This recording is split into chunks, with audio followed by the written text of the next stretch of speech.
How to change your Alibaba password easy and fast. Hello guys, in today's video I'm gonna show you how to change your account password on Alibaba.com app. So first thing you need to do, go to the app.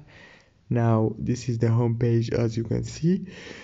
Now all what you have to do is go down below here and click on my Alibaba, and it will take you to this page. Now you should click in the top corner right here and click on the flag, and now you will find change password option right here. Click on it, and now you will be able to change your password from here easy and fast.